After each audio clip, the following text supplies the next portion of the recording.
చిలకలూరిపేట కూటమి ప్రభుత్వం ఎన్నికల్లో గిరిజన ప్రజలకు ఇచ్చినటువంటి వాగ్దానాలను విస్మరించిందని ఆంధ్రప్రదేశ్ గిరిజన సమాఖ్య రాష్ట్ర సహాయ కార్యదర్శి బి శ్రీను నాయక్ అన్నారు. స్థానిక సిపిఐ కార్యాలయంలో చిలకలూరిపేట నియోజకవర్గ స్థాయి ముఖ్య నాయకులతో సమావేశం నిర్వహించడం జరిగింది. ఈ సందర్భంగా శ్రీను నాయక్ మాట్లాడుతూ గ్రామీణ ప్రాంతాలలో అగ్రవర్ణాల ఆధిపత్యం ఎక్కువగా ఉండటం వలన బడుగు బలహీన వర్గాల ప్రజలు చితికిపోతున్నారని ఆవేదన వ్యక్తం చేశారు. ఎన్నికలలో వారి చేత ఓట్లు వేయించుకొని వారికి కావలసిన చిన్న చితక పనులు చేయడంలో విఫలమయ్యారని అన్నారు. ఇదే ధోరణి రానున్న రోజుల్లో కొనసాగితే తగిన మూల్యం చెల్లించుకోక తప్పదని హెచ్చరించారు. 3 మండలాల్లో పట్టణంలో గిరిజన సమాఖ్యను బలోపేతం చేయడం కోసం కృషి చేయాలన్నారు. దీపావళి పండుగ తర్వాత నూతన కమిటీ ఏర్పాటుకు సన్నాహాలు చేసుకోవాలన్నారు.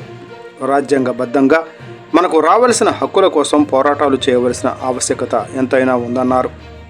ఈ కార్యక్రమంలో సిపిఐ ఏరియా కార్యదర్శి తాళ్ళూరు బాబురావుతో పాటు ఆయా మండలాలకు చెందిన గిరిజన నాయకులు పాల్గొన్నారు.